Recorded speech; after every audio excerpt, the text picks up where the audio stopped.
guys, my name is Amish Tripathi and I'm the director of the Nehru Centre.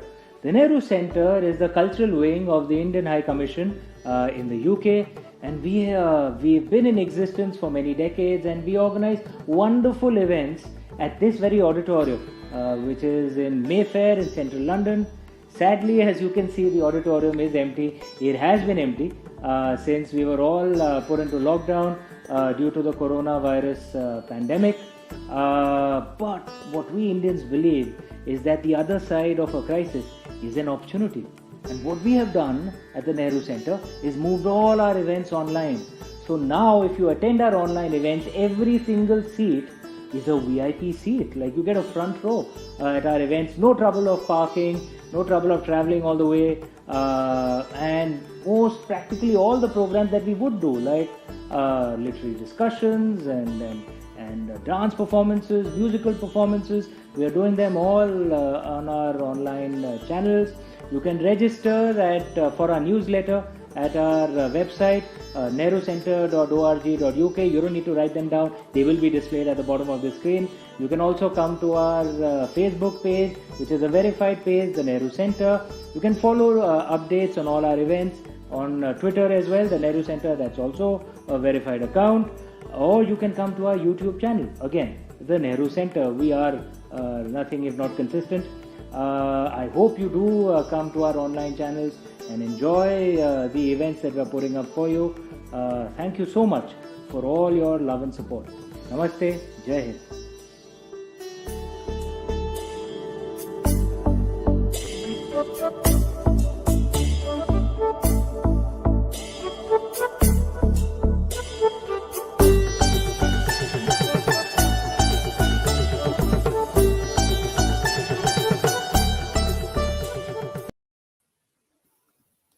Hello, ladies and gentlemen.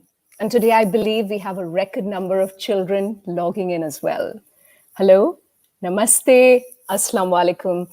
A big hello to my ever-growing Nehru Centre family who's streaming in and joining us today. Indeed, we have a very special show because today we have an extraordinary, iconic guest.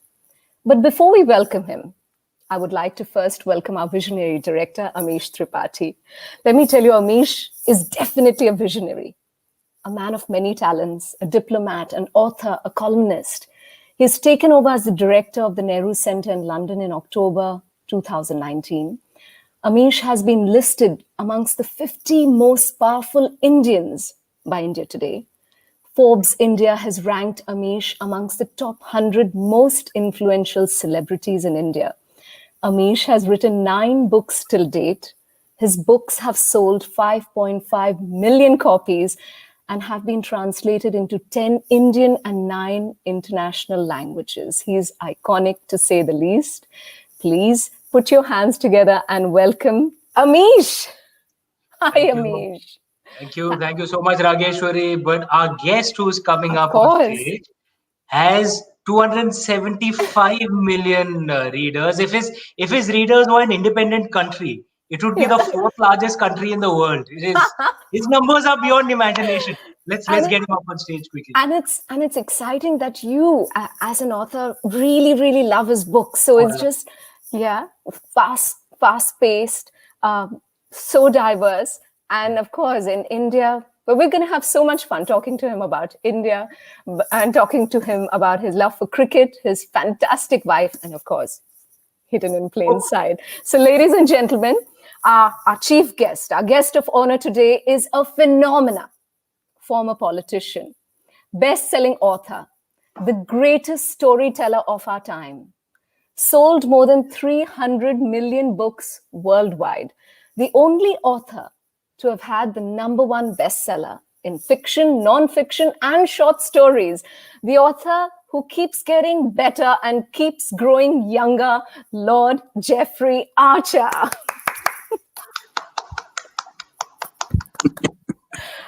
Lord Archer, what an honor. Oh, I'm gonna stick to Lord Archer. Though I believe you're younger than us. What a boring thing you are! You know, he has started off backstage. He called me bossy. Now he calls me boring. Now you're boring. Lord Archer, you have to make up your mind. No, he's calling you boring now. We got to stick to Jeffrey. Oh, right. Yeah. Quite right, Hamish. Quite right. Oh. Push her off the show. No. She's the boss here for the next one. Oh, right. Jeffrey, Mr. Archer, Lord Archer, Mr. Archer, all we want to do is, of course, express our love and respect. Thank you so much for being on this platform. Of course, it's brilliant that we're going to be talking about Hidden in Plain Sight, but you're such a phenomena that there's such interesting things to talk about. Of course, besides the book as well. I'm going to talk about Mumbai city, because something very interesting has happened in both your lives. Now, when we go into streets of India, of course, everything is available, but mainly toys, flowers, Amish Tripathi and Jeffrey Archer books. So apparently, is it true that there was a man who came up to you and said, would you like the latest Jeffrey Archer? Okay, you go ahead. Okay, go on. Tell my stories. You don't tell my stories. Go away. I'll keep with you, Amy. Get rid of her. I was in Mumbai, and I was traveling from the airport into the Taj Mahal Hotel, which is a journey that takes about as long as London to Mumbai. In fact, most bicycles certainly overtake you, and many human beings do. One of the slowest journeys in the world. And a little boy came and tapped on the window, tap, tap, tap, tap. He's holding a pile of books. And I wound down the window. I should think he was about 8 years old.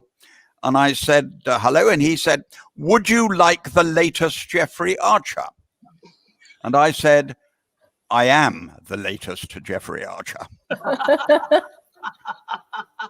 But those little blighters on the streets, they're selling my book at less than half the price. So it's no wonder so many people have read Cain and Abel in India. When they've been getting it at half the price. And now we've got a Chancellor of the Exchequer who's India in England. I keep saying, I want my taxes to be half the price, but he's not listening to me. Amish, tell us your story when this happens to you.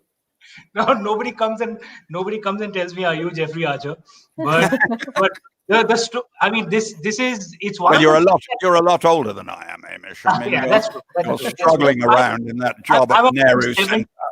I should be following you. I should be the natural successor as the head of the Nehru Centre, because I am waiting to get that job. That's the job I've been looking for. So hang on to your seat, because I'm not far behind. I am suggesting your name to the High Commissioner right now. The next director of the Nehru Centre, Jeffrey Archer. Jeffrey. Right. After I've captained the Indian cricket team. That is true. That is true. Can I jump in and ask a question on cricket? Because I am deeply passionate about cricket as well. Yes, go ahead. Well, you look stupid enough to be devoted to cricket, because I know I'm stupid enough to be. So I have the most critical question for you that all of us cricket lovers have. Test cricket or T20? Oh, don't be Please stupid. answer the right question. What a stupid question. What's the right answer? What a stupid question. T20 is for idiots. It's for idiots who don't understand the game. My good man. Shush. The game is test cricket. I think the game between India and Australia, where VVS Laxman and Rahul Dravid batted all day to save the match, and then the next day won the match, is an example of cricket absolutely at its best. 5 days of magic. No, you can keep your 2 T20. That's not for me. That's for the amateurs. Oh my goodness. Two cricket tragics here, but there are a whole lot of people who are very interested to know about the book as well. So, quickly, my dear friends, of course, Hidden in Plain Sight. Lord Archer, am I allowed to talk about the book? Yes, you're allowed. Okay. So, William Warwick, a character that I've really fallen in love with. But I also love his father because he's a QC, like my husband. Now, William Warwick, no more a detective constable, but now a detective sergeant. Now, he joins the elite drug squad. the hawk has given him the mega task to find out who is running the drugs racket, who is Mr. Big, where is the slaughter, a word I just got to know. That means where they make the drugs and distribute them. The twist in the end will stun you. So, like I said, I love the father who's a QC. I love the relationship between Sir Julian and William Warwick. Your inspiration, Lord Archer, where hidden in plain sight is concerned. Well, now you've told the story. What do you want me for? Well, to talk about the Clifton. Go back to the cricket name. She's done no, what the original? Shush, both of you. Shush. The original idea was because if you're doing I'd done the Clifton Chronicles, and Harry Clifton, who was the hero of the Clifton Chronicles, was a writer. So I wrote 7 books on his life. And many writers, many fans wrote to me from all over the world and said, the hero in Harry Clifton's book is called William Warwick. Tell us about him. So I thought, I try and be original and take an idea, as you pointed out, that he starts life in school and wants to join the Metropolitan Police Force and become a detective. But his father, Sir Julian, doesn't want that. He wants him to go to Oxford and read law. But he defies his father. And on leaving school, he goes to the university, but not to Oxford. He goes to London University and he reads art history, not law. And he ends up on the beat in Lambeth in London. So he quickly becomes a detective and joins in book 1, Nothing Ventured, the Arts and Antique Squad. And they are trying to locate a stolen Rembrandt. So each book, and it will depend how long I live, because I'm 80 years old and I may not actually get to lead the Nehru Centre after all. Okay. I'm resigning today. So book 2, book 3, book 4, book 5, however long I live, however long I manage to survive. Book 2 is, as you pointed out, on drugs. On drugs. And chasing the head of the drug outfit on the south of the river. And our hero, William Warwick, is now a detective sergeant. So each book is an individual story with a different subject. So book 1 is chasing the Rembrandt. Book 2 is chasing the evil man who's running the drugs. And during coronavirus lockdown, for me in Cambridge, 146 days, I wrote for 8 hours a day in 4 splits of 2. And book 3, Turn a Blind Eye, is about police corruption. And the brain is now going on to book 4 already, which is murder. And that's called Over My Dead Body. So coronavirus has actually made me work harder and longer because of lockdown. Amazing. Well, you also, anyways, have a very exemplary. Am I allowed to talk, Lord Archer? Well, not too much, please. Okay. So just a quick question before I'm shushed. Well, yes. Adorable. If you must. How lucky you are that we still find you adorable, Lord Archer, in spite of being shushed. Jeffrey. So you have a fantastic schedule of writing. You are part of the 5 a.m. club. You're up at 5:30. Of course, we salute your amazing wife, but we'd love to know, that is it because of that brilliant timetable that you have, 6 to 8 and then 10 to 12 and then 2 to 4 and so on. You keep taking breaks, and that consistency, bed to early, you're off to bed early and then again up at 5:30 in the morning. And Amish, we've now discovered what she considers to be a short question. So the answer to your question is, we all of us are either larks or owls. And I am a lark. So I get up very early in the morning, 5:30, start writing at 6, do 6 to 8 for 2 hours, take a break, 10 to 12 for 2 hours, take a break, 2 to 4 for 2 hours, take a break, 6 to 8 for 2 hours, go to bed around 9:30, up again about 5:30. My wife is an owl. She's she'll get up around 8, and she can still be working at 10, 11 at night. When I'm tired, she is still flat out. But of course, she has for all the ladies listening, all the girls listening, all those kind school children who tuned in, Mary, my wife, is chairman of the Science Museum of Great Britain. So she has one of the most important jobs in the country. She is running 5 museums across Britain.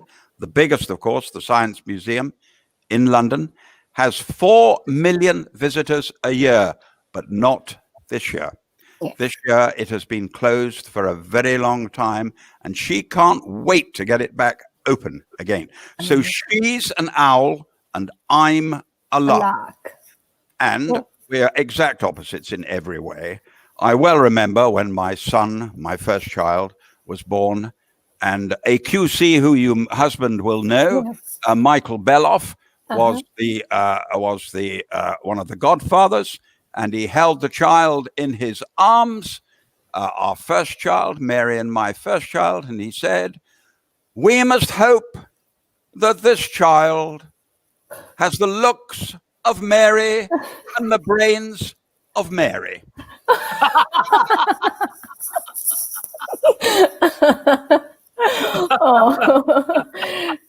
We salute the QC, but we definitely salute Dame Mary Archer. We send her our love. We send her our love. It's just she's inspirational.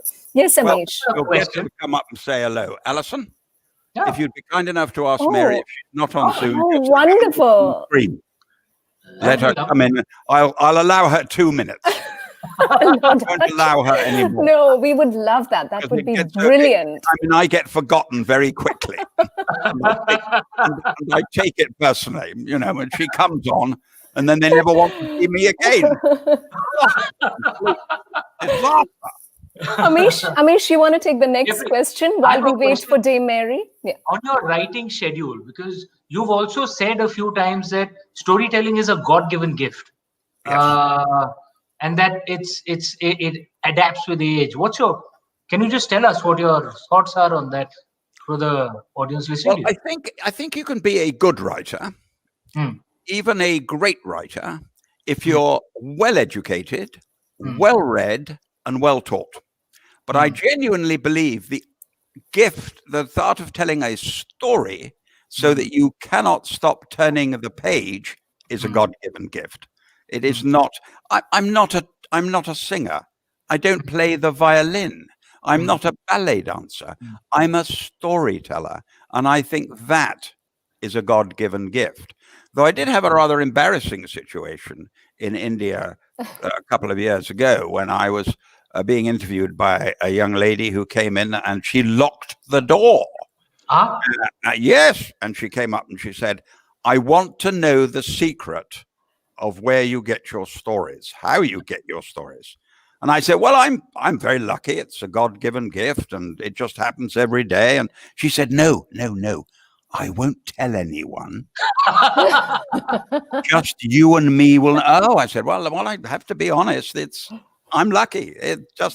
No, you don't understand. I'm not going to tell anyone. Oh, right. Well, I live in Cambridge. Have a nice house, a big garden. At the end of the garden sweeps out onto a river. And every morning I go down 5:30 in the morning with a spade and no one's looking, and I dig a little hole just near the river. And then I look into the hole and there are all the stories. She walked out of the room, opened the door, slammed the door, and I haven't seen her since. Which Indian journalist would that be, Amish? Well, I hope she's watching. Now, I can think of a few. Dame Mary is here. Stop. They have been calling for you. This wicked lady here has the nerve to say she's an inspiration and an icon, and we wish to speak to her. silly man here, who's the director of the Nehru Centre, said, yes, what an honour it would be to meet Mary Archer. Well, I'm going home. Here's Mary Archer. Dame Mary Archer. Hi, Salutes to you. It's so wonderful to see you. I'm Raga, and that's a wonderful director, Amish Tripathi. I think we'll have to repeat it. She didn't hear. Dame, Hi, Mary. Dame Mary Archer. Hello there. It's an honor. Thank you so much for joining us. Not at all. Our salutes to you. We've been talking about how brilliantly you must have inspired Lord Archer, you know, with his incredible scheduling timetable, enabling him that ambience at home to do the brilliant work that he does, and vice versa.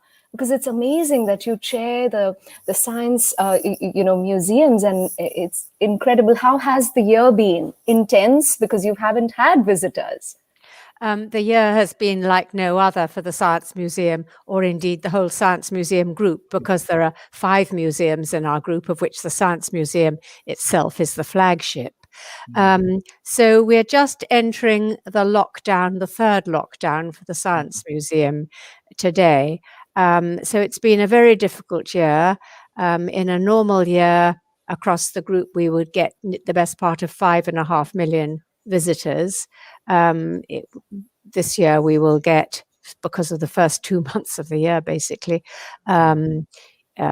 something like 800,000 visitors altogether. So it's been pretty devastating also for our income. But we are government supported bodies, and the government has been pretty good about supporting us, because we do have the privilege and responsibility of looking after the national collection of science. And so it's pretty important that we can continue to do that job. As regards Geoffrey's schedule and my schedule, I have to say it's been more that he has taught me work habits. I mean, I've always been a very, very hard worker, actually. Of course. From the age of about 14, I was told if I continued to work so hard, I would burn out. But I'm now 75 and I have not burnt out yet. So there we are. But his schedule, he's almost OCD about it. He will have told you the 6 to 8, 10 to 12. So I, like many women, I think I'm more tolerant of being interrupted and fitting my work around, other things. So I'm a fairly natural multitasker. But I think, we're different in that and in many other ways, but I think we have both learned from each other, work habits as well as much else. To synergize beautifully.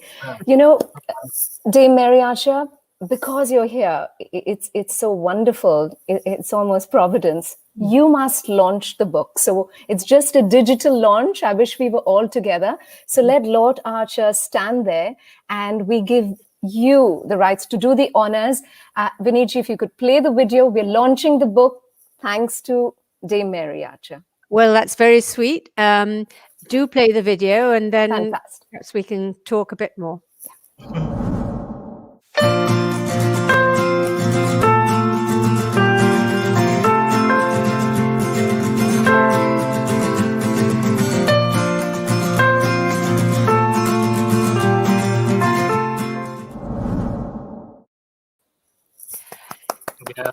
Wonderful. That was apologies. Can't have that physical stuff anymore. We'll all online. Yes, I know. But it would be nice to meet physically, wouldn't it? And you're only down the road, I think. Absolutely.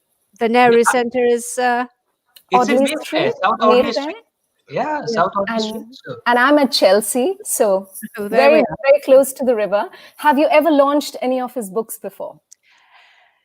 No, Would this be the I first? have to say this is absolutely the first. So I'm very, very honoured. Thank you. Thank you.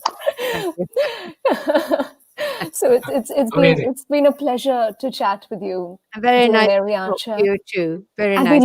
We look forward to supporting you in any which way. And Amish is our boss at Nehru Centre, and I'm sure that he'll have so many revolutionary ideas that he anyways naturally has. How we can coalesce and NEET in 2021. That would be lovely. Let's make And a Dame day. Mary, the Science Museum had, I believe, before I came here in 2017, had organized an exhibition on the history of Indian sciences. Yes, I was we told did it was one indeed. of the best ones. Oh, it was so interesting, really Yeah. wonderful things. Some new from the Indian Space Research Organization, some old from the great survey of India, with the huge instruments that were used to make the survey by triangulation of the whole of India, essentially by Sir John Everest, or Deverest, as he liked to call himself. A wonderful letter from S.N. Bose to Yeah. Einstein, which gave rise to Bose-Einstein statistics, which are the statistics that govern elementary particles with an integral spin. I'm sure you wanted to know that. Yeah. No, I'm a It's science graduate. fascinating. Yeah. I'm a science graduate, so I do know of it. Bosons Okay, are fine. Okay, fine. Yes. Okay. So, and there was a lot of frugal innovation at which you Indians are so brilliant. Limb prostheses, refrigeration. It was a fascinating exhibition. Yes. So sorry that you hadn't arrived by the time we had it. We'll hopefully have another one. Cannot wait. Thank you so much, Dame. Okay. Well, I'll pass you back to Jeffrey then. Thank you so much. Thank you so much for launching the book. Okay, I'm most honored. Well, there you go. Thank you very much, darling. See, you got the wrong person. Did you catch on that we asked Dame Mary to launch your book? It was the first time she's launched your book. How brilliant. Yes, quite right. She is incredible. It was wonderful talking about science. You know, we've, of course, know that you wanted to be prime minister. You wanted to be the captain of the England cricket team. You say that we end up doing things that we're only second best at. So you think you're second best at writing, Lord Archer? What do you think you're best at then? It was Proust who said, we all end up doing the thing we're second best at. And I think it's a lot of truth in that. I thought about that statement. I started life as a politician. I was in the House of Commons at the age of 29, which was far too young, and left at the age of 35. And then much later, because of working with Margaret Thatcher for 11 years, I've become a member of the House of Lords. But writing, I never considered writing as a job. I never considered it as a career. The first book, Not a Penny More, Not a Penny Less, was turned down by 14 publishers. My God. 14. Can you beat that, Nemish? Have you done better? My first book was rejected by 20 publishers. Oh my God. Yeah. No, but I did. But the first one didn't sell as much as it's only sold 1 million, 1.5 million. Not as much as Not a Penny More, Not a Penny Less. No, well, only the first one, Not a Penny More, Not a Penny Less, as you turn out, as you say, only sold 3,000 copies. Good. Yeah. It's now sold over 25 million. As a book in hardback, first out, it sold 3,000. The second book sold 8,000. And the third book, Cain and Abel, sold 1 million in the first week and is now on its 132nd reprint. Wow. And has sold 37 million copies. So the breakthrough was on the third book. That changed my whole life. And that's when I took seriously being an author and realized that's what I was going to do for the rest of my life. And then Margaret Thatcher called me back to run 2 elections. Well, to help her, run would be exaggerating, to help her with 2 elections. And which I did. And then John Major followed and asked me also to help him in a minor way, work with 2 elections. And so there was a sort of break. But since then, that's 30 years ago, I've been writing nonstop. What a fest. Well, that's good. That's silenced both of you. Well, that's very good indeed. No, I didn't think that was possible. To silence both of you at once, I can say, quite an achievement. Does that mean we can all go home? No, Amish, would you like to take one question before we? You're fantastic at writing short stories as well, which is almost a completely different skill set from writing a long book. Yeah, do you think readers are moving in that direction, and how do you do it so well? And, well, 3,000-4,000. I mean, it's almost impossible to build characters. Or to be honest with you, because I've traveled all over the world, I've come across some amazing stories. Now, sometimes I'm given just a line or just an idea and then weave it into a story. But I love short stories. They're not popular, you know. As you kindly pointed out, they still go to #1, which is very flattering. But the truth is that I think 50 years ago, they were very popular. I think in the time of H.H. Munro, of Scott Fitzgerald, of O. Henry, of Maupassant, of Saki, I think then, who's H.H. Munro, of course, I think in those days, they were a popular way. And so that was my youth. My mother brought me up on those great authors. And so I can't resist it. If I get a great short story given to me, I can't resist. My publishers always say, give us another novel, Jeffrey. And I say, no, I've got these 12 short stories I want to tell. And I can never tell when someone's going to give me one. I can go 6 months without getting one and then get 3 in a month. You can never tell. And they come. So the answer to your question is I pick them up all over the world. What you have to realize is they're not novels. They're good for 12, 13, 14, maybe even 20 pages, but they're not novels. No. Yeah. I want to drive everybody's thoughts back to Hidden in Plain Sight, right? That's your job today, and you're determined to stick to it. And your husband as a QC will, you've got it as well. Good. Your husband as a QC will always tell you, stick to the subject, ignore everybody else. So true. So true. But I'm also talking about, Lord Archer, the love that you have for your fans. And I've had so many comments on Instagram, telling me about people who met you and how kind you are to them. And the inspiration of William Warwick, my dear friends, came from the Clifton Chronicles, which is about a writer, Harry Clifton. So many people then wrote to Lord Archer that, wow, we want to know about this eponymous hero, William Warwick. And so it was the fans who actually inspired you to go ahead and write about the William Warwick series? Very much. And your earlier comment I take very seriously. It's a very stupid author who doesn't realize, actually, he won't sell any books unless readers read them. So when they come to tell me their views, when they come to tell me how they feel, and in Jaipur, I had a crowd of 7,500 in the Jaipur festival. You feel like a pop star when you've got a crowd of 7,000 to see an author. Wow. So I was very touched. The answer to your question is, I happen to love people. I happen to enjoy listening to what they have to say and hearing their questions. It adds to my knowledge. And indeed, when you're kind enough to say you're an inspiration to these people, it's the other way round. They are an inspiration to me. I come back from India saying, I've got to try harder. I've got to work harder. Oh, no, you are. You're revered. You're worshipped in India, all over the world. And I was just looking at the reviews on Amazon UK, Amazon US, Amazon India. Please, friends, y'all can pick this book. It's brilliant.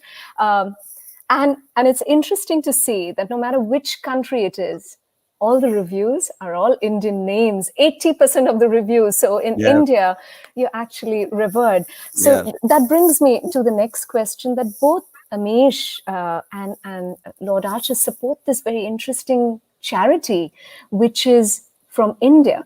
And it's called Yuva Unstoppable. So, it empowers various disadvantaged... Sorry. No, go ahead. Go ahead. That, just a little bit about the charity to let people know. And then I want to bring in the founder of the charity, Amitabh. I wouldn't advise that. I mean, he's a complete nutcase and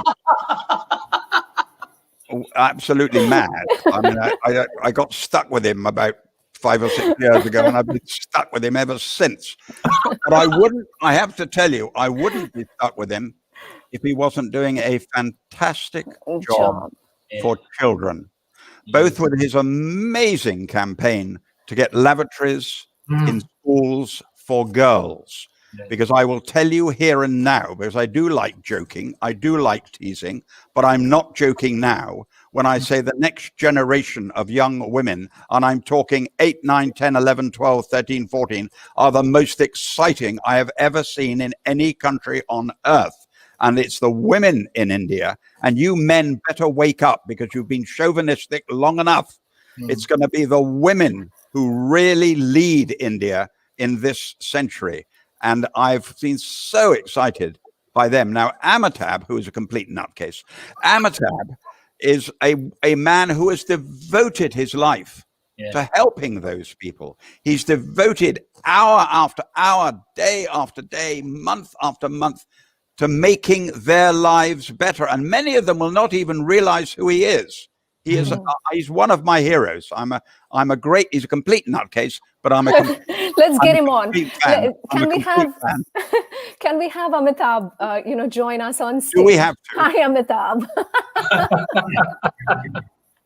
Hello from Namaste from Nutcase to all of you guys. And I want you guys to listen to this very carefully. What I'm about to say is very, very important. Many people say that Jeffrey deserves a Nobel Prize for writing, but as Amish and Raga have been bullied for the last 45 minutes, you guys will agree with me that it's actually Dame Mary Archer who deserves a Nobel Prize for being married to this man for 54 years. I didn't realize that you could get a Nobel Prize by marrying me. I mean, that's an interesting concept. Very funny indeed. But Amitabh, tell us about Yuva Unstoppable. So Yuva Unstoppable, basically they're working to improve lavatories in government schools, because a lot of schools between 300 girls, there's just one bathroom. The dishwashing, drinking, hand washing area is just one faucet of water. Forget a smart classroom or laptops for the kids. They paint the improving a lot with the current government, but there's a lot to be done, especially during the pandemic, friends. The midday meals were shut. Jeffrey, children get free food in schools. They get a free meal, they get free lunches. But as the schools were shut, a lot of these kids were not getting food. Their parents were either electricians, plumbers, or factory workers, and their jobs were gone. So actually malnutrition and hunger was a big problem. At that time, incredible Amish Tripathi, Jeffrey and Mary Archer stepped in, and they did 4 shows to inspire our donors and patrons to support.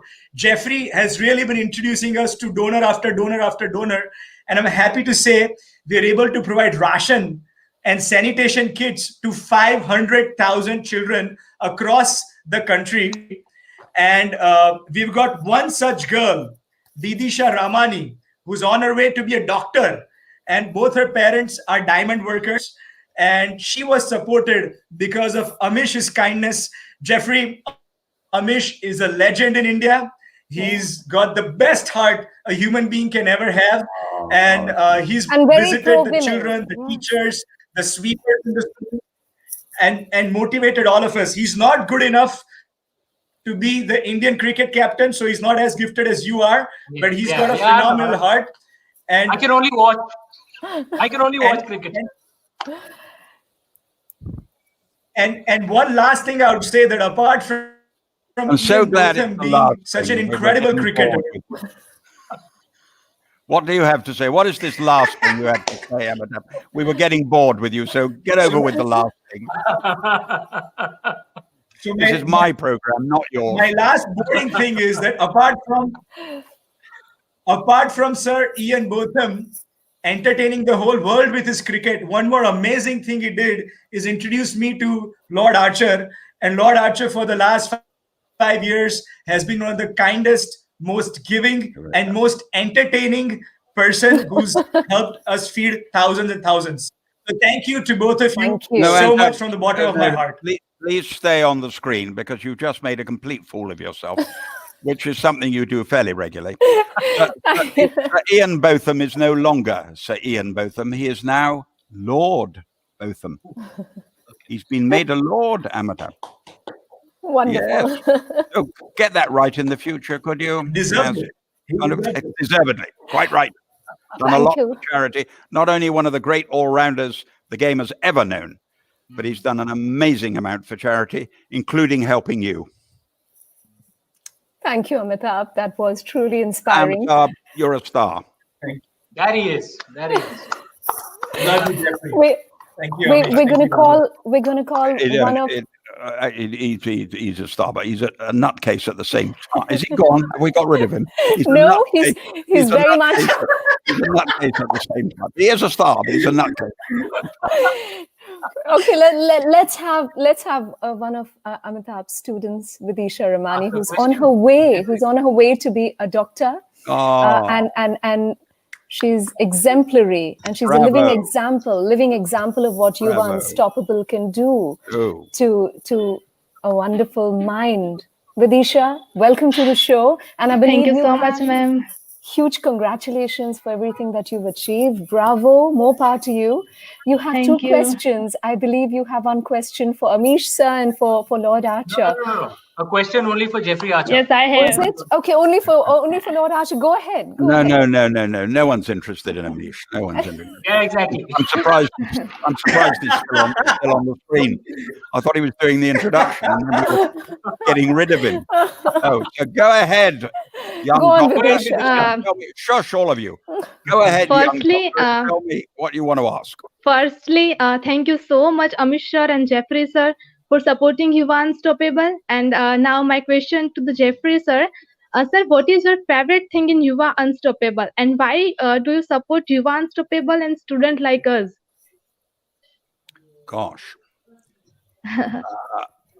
Could you ask that again? So I can, very slowly, so I can take it in. Sometimes Sure. Very quickly. Sir, what is your favorite thing in Yuva Unstoppable? And why do you support Yuva and students like us? Well, I'm going to answer that question very honestly. I've been a believer in women's rights from a very young age. Mary and I have been married for 54 years. I saw her get a double first at Oxford. I saw her become the youngest Don at Somerville. I saw her become the first teacher at Trinity, Cambridge. I saw her become chairman of Cambridge University Hospital and now chairman of the Science Museum of Great Britain. How could you live with a woman like that for 54 years and not think that women are actually superior? We are pathetic, we men. Women are superior. And that is why I keep telling the stupid Indian men that the next generation of Indian women will be, and you're an example of it. You're just a simple example of it, will be staggering. So you have here a man. You, sir. No. If I might have married a stupid woman, and therefore I'd be saying, well, you've done very well to become a doctor. I don't think you've done very well to become a doctor. I think there are millions out there like you who are just as good as you and are going to do amazing things. We're proud to have you on this show. We're proud that you're representing them, but you're representing a lot, the next generation of Indians, which I think is very, very exciting. Bravo.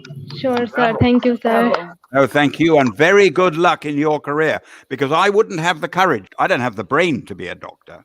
I've got this simple storytelling gift, so I can get away with not being clever. But I really admire doctors. It's the dedication, the whole time, year in and year out, and the pride. My brother-in-law, Mary's brother, is a surgeon. So, and I know how many hours he does. I know how dedicated he is. And so you've got a tough life ahead of you, but if I may say so, couldn't be much more worthwhile. Good luck. Thank you so much, sir. Wish you all the best, Vidisha. Thank you so much for being on our show. It's an honor to have you. Wish you all the best. Thank you so much, ma'am. And thank you, Amitabh. You are a star. I thought he'd gone. Thank you, Jeffrey. Thank you, Amish. Bye. I'm never leaving you, Jeffrey. You're stuck with me. Thank you guys. Lots of love. Bye. Lots of love. Bye. Christmas is round the corner, friends. When you'll be reading the book, it starts with a very interesting Harrods hamper. And if Harrods hampers are the best, especially if mentioned in your book. Have you ever received a Harrods hamper that you've had to return? It's a strange reason. That's a silly question. I'm not going to bother to answer it. It's a silly, interesting thing. You should say that, though. You've raised something very interesting. I'm advised by two remarkable policemen, both retired. One, Chief Superintendent John Somerville, and the other, Detective Sergeant Michelle Roycroft. Now, they advised me. So when we were doing the drugs book, Hidden in Plain Sight, I now know in Britain that there are 5 million people taking marijuana. I know there are 500,000 taking cocaine. I know there are yes, I can see your eyes opening with surprise, Amish. There are 250,000 on heroin. Now, so you've got to get the facts right in a book. And the head of the drug squad just retired, and my man brought him in to look at the book and tell me where I'd gone wrong, to make sure every fact was right after the story had been written.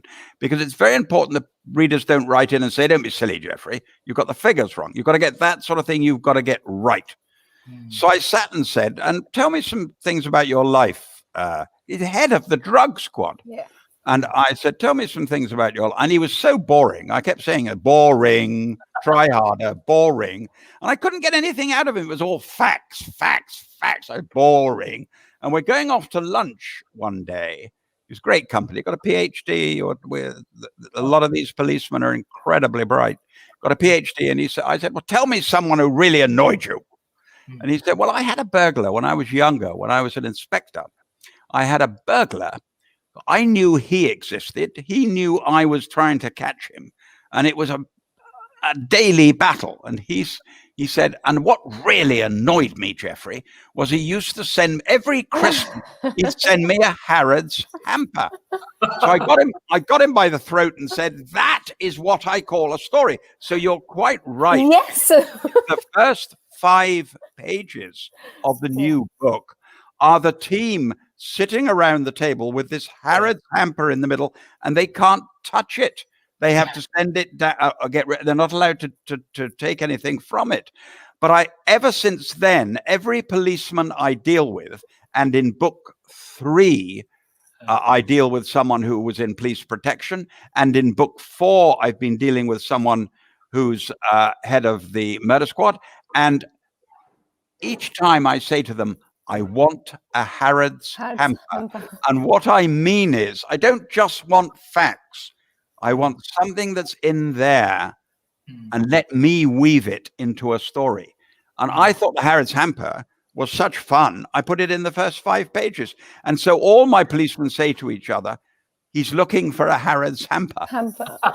Well, that's why I asked the question, Lord. Yes, Archer. you're very clever. So, what are the plans for Christmas? Yeah. Well, it's very tricky with coronavirus. Our Prime Minister has been advising us. You see, we have 4 grandchildren and another one on the way, and we have 2 sons. Congratulations. And we'd very much like to see all of them. But nothing would be worse than being the reason one of them caught this terrible COVID-19. So we're going to be very cautious over Christmas. We normally spend it in Cambridge, but I think we'll spend it in London and see that just one family at a time. We'll be very cautious and careful. We've got to get on top. And can I say to any Indian watching this program? Loads. Listen to what my wife says as chairman of the Science Museum. Take a jab. Get jabbed. Have the 2 jabs as quickly as you can, and then you will be safe. And any chance you can get your doctors to administer it, get your people to do it, because that is what will save the world from this terrible disease, is if we all take the needle. And well, I want to, thank you for that, Lord Archer. There's a fan, both, who absolutely worships Amish and worships Lord Archer as well. This is Isha Agarwal from Jaipur, but she's had the honor of only meeting Lord Archer, and she then gifted you a paper of all her poems, which you read, and then your office very kindly wrote to her, and now she's a scholar in and growing, and she has a question that it would be a treat for us. If you stop talking, it will be. Okay, so what do you think the question is? What do you think the question is? I don't know. What's the question? Help! So now, do you believe you do need me, Lord Archer? Yes. The question is, would you both ever write a book together? I'd never write with someone else. I'd never work with someone else. One has one's own style and one's own way, and the public know that. Those people who you kindly describe as devoted fans, they would know immediately. They pick up the first page. I've had a suggestion that, because I'm 80 years old, that I might actually die. Not going to happen, by the way, but I might actually die. And they say, look, we'll sign a 10-book contract for a vast sum of money if you'll allow us to put your name on the book after you're dead. And I have said no. It's an insult to the reader. It's an insult to the people who stayed with me for 30, 40 years. If you see my name on a book, I wrote it. And there was one author who shall be nameless. I said, gosh, he's fallen to number 7 on the list this time round. And the man said, he's been dead 10 years, Jeffrey. And they're putting his name out. Yes, they're putting his name on the book 10 years after he died. Someone else is writing it. I won't allow that. If you see my name on the book, I wrote it. Amish, your thoughts? No, every author has his own. Why do we need an Amish's thoughts? He's only written 4 books, and he's only in 9 countries, and he's only done 5. Come on, then. You put your name on it. Go on, get on with it. Because Amish is so worshipped by a whole lot of people who are tuning in too, and for them it's such a treat to have both. God bless you. So what's he going to say? Let's hear what he's got to say. No. I agree with Lord Archer that you should never mislead your readers. It should be, and this thing that I'm hearing of an author has been dead for a few years and they're still publishing the book with his name on it, clearly written by someone else. No, that is not on. No. I'm still alive, by the way. Yeah, we can see that. So, in the next book, Lord Archer, does William Warwick become commissioner? No, you haven't been concentrating. He will go from constable, detective sergeant. In the next book, he'll be an inspector. In the book after, he'll be a chief inspector. Then he'll be a superintendent. Then he'll be a chief superintendent. And every single book will be a different story, a different subject, murder, theft, whatever it is, drugs. And he won't be commissioner until he's been commander, deputy commissioner, commissioner. So as long as I can stay alive, shush. There's no problem about getting William Warwick to commissioner. The problem is getting me to live long enough to get him to commissioner. It really, really felt like a classroom, with a strict teacher shushing us. Not Archer, really. I mean, I have a mindfulness. Are there any other audience questions? We should let the audience participate. Well, the audience questions, yes, please. Let's have more audience questions. Because I'm bored with these two. Let's have some more audience questions. Please, audience, please let us know whatever questions you have. They've been coming and up it would be lovely. Yeah. Your love for art. Well, there's one question that's come up is, Lord Archie, your love for art is evident throughout this book, and especially the previous one you've talked about, Rembrandt, the White Lace Collar, Peter Paul, Artemisia. Would you like to elucidate further about your love for art? That started at a young age. I fell in love with a girl called Jill when I was about 17, and she was 19, and she certainly wasn't interested in me. And I thought the only way to actually get anywhere near this girl was she was going to university to read art. So I pretended to be interested in art. And she took me round galleries in Weston-super-Mare. There's one. And in Bristol, where there's a serious major gallery, and she talked to me about art. And I fell out of love with her. Not that I think she was ever interested in me. And I fell in love with art. So it's been a lifelong love affair. And during COVID, I've purchased 5 pictures. So it goes on and on and on. And it's given me another dimension. But of course, what I realized, and I'll pass this on to those of you who want to write about what you know about. Then people will feel at ease and relaxed. And I love art. So it gets into almost every book in some form or another. And the learning process, one of the wonderful things, never stops. You can never stop learning about art or the great artists or the history of art. So it's been a hobby and a love affair for 50 years. Wonderful. Sharad Parekh, yes. Sharad Parekh has asked Lord Archer, I suppose, what are the best and nobody's asking you. What are the best and worst memories of India?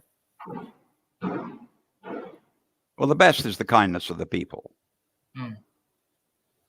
The best at that level is the kindness of the people. The funniest of the best was I was in Chennai in a car traveling to the next meeting at the usual speed one travels in India.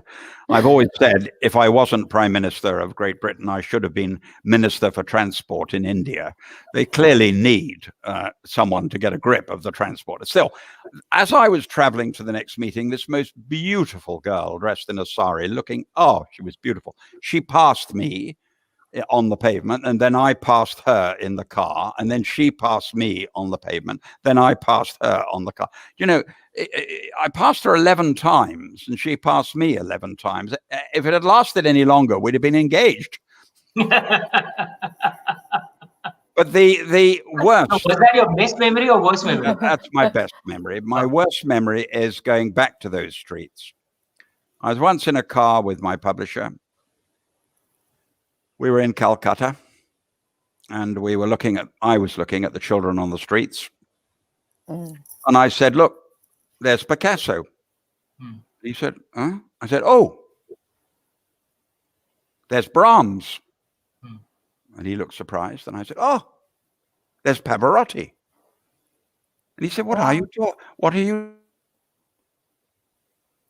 talking about? I said, how do we know? They're not given the opportunity to advance their talents. How can we know? I've never believed in equality. Never. I've always believed in equality of opportunity. Give every child the chance to show what they can do. And the worst for me, if I may answer your question, sir, the worst for me is how much talent you're losing through lack of education. Yeah, true. Indeed. True. We do need to expand our schooling a lot more. There is a new education policy. Let's hope I'm sure we will drive that forward. There is a question from Ravi Shankar. Sir, may we know your tips for aspiring writers? To understand that it's damned hard work.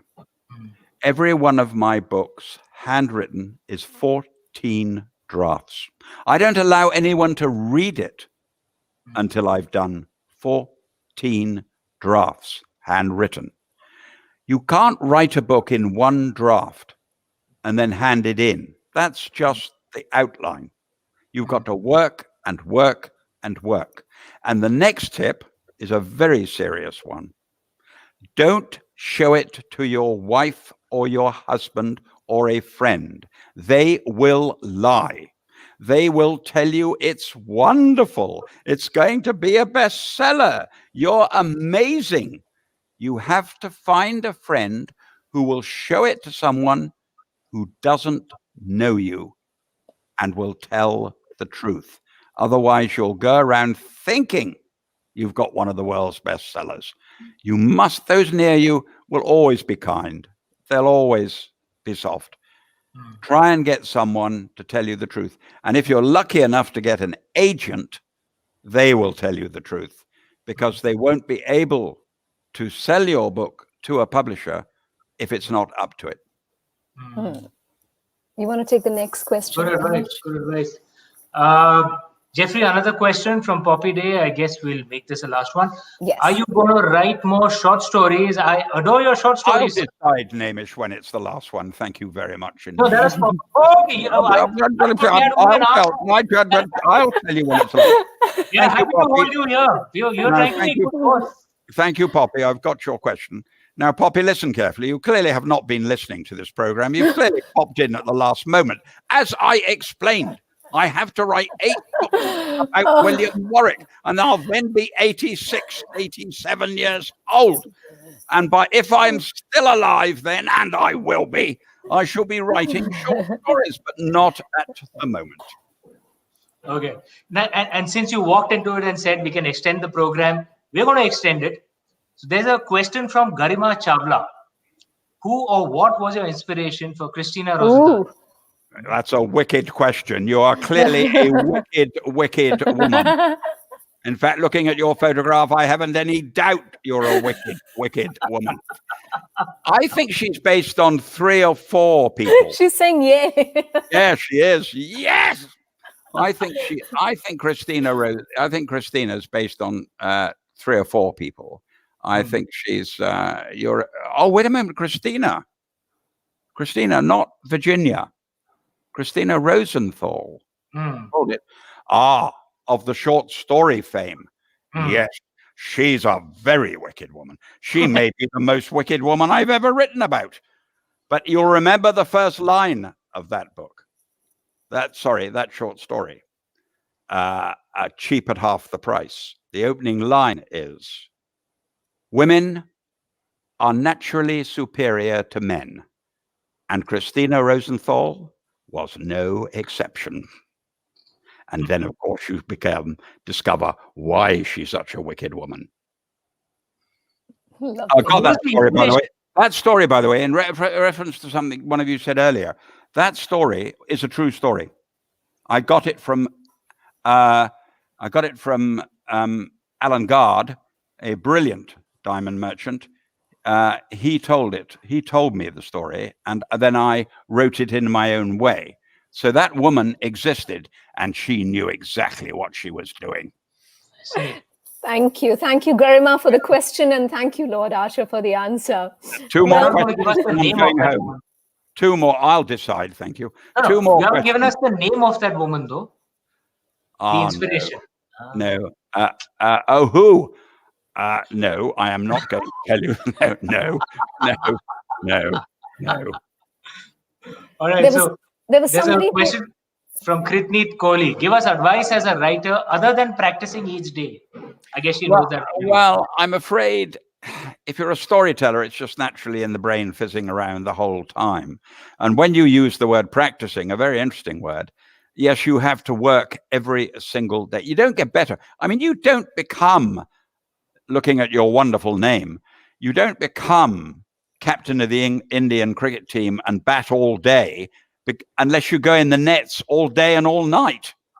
I mean, that's the truth. You've got to work very hard. So when you casually play forward and play a 4, you've been in the nets doing it for hour after hour after hour. And the secret is, for a writer, you've got to be in the nets for hour after hour after hour. Wow. Okay. We take one more question. Yeah, but not this question though. Not this question though. But let's have another question. There was somebody who wanted to talk about spirituality. Yeah. No, what about Brexit? There was a question there on Brexit. You've moved on. There it is. Yeah. No. What? You don't want to know about Brexit. Oh, okay. I mean, I can talk for an hour on Brexit. That's not a problem at all. No, you don't want. Okay. Well, I think we'll sign a deal at the end of next week, and we will be independent, but have a good and close working relationship with the rest of Europe. Awesome. I confess and I apologize. It's not a subject I know a lot about, if anything, so I don't have thoughts on spirituality. I apologize. So I'll take another question so that we get one I can answer, or maybe it will allow me to answer. One more question. One more question. Where is it? One more question. Let's put it up. Fans, please go ahead. Vinitji will put up another question. Wicked woman is back on. We don't want her again. All right. Oh, there's a lovely little boy. Okay. I am writing my first book and really messed up myself with plotting and research. Help. My attitude to research is I research before the book by reading and talking to people. But then, having written the book, I then go back and say, I don't know enough about that subject. So I start doing new research, either by reading, and new research by writing. So the research is very important, because the reader will be aware that you have done research. And if you get it wrong, and they know the subject better than you, and there are millions of people out there who do, you'll make a fool of yourself.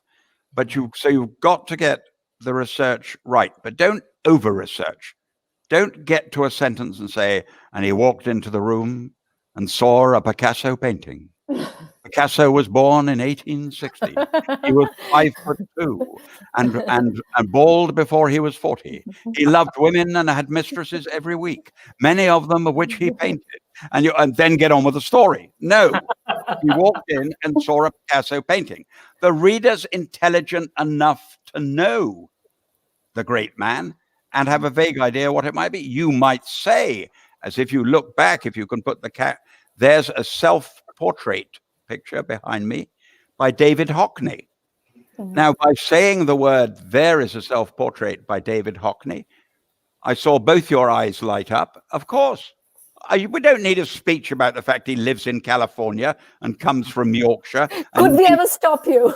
and he's even older. So research is very important.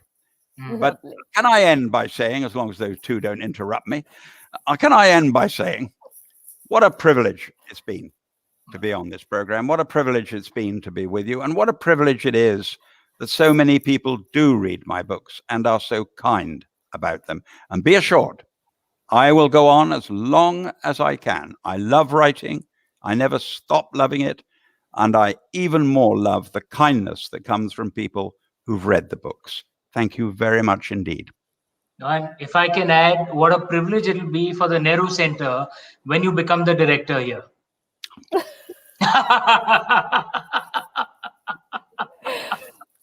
Thank you so much.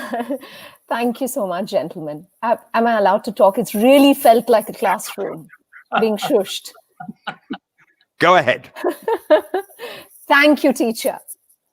Firstly, thank you, Amish, for being on our show and making it even more exciting.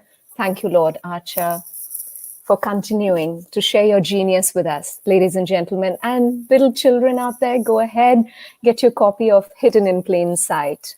And it's been wonderful to have you with us today. Thank you very much indeed. I now would like to thank all our viewers for tuning in. I'd like to thank our entire team at the Nehru Centre and our ever-growing Nehru Centre family. Do follow us on Twitter, Facebook, and Instagram, and be part of all these wonderful events that we hold to exchange knowledge on culture and arts. This is Raageshwari signing off. Namaste, Assalamu alaikum, and wish you a Merry Christmas and a joyous New Year ahead. Thank you. Thank you.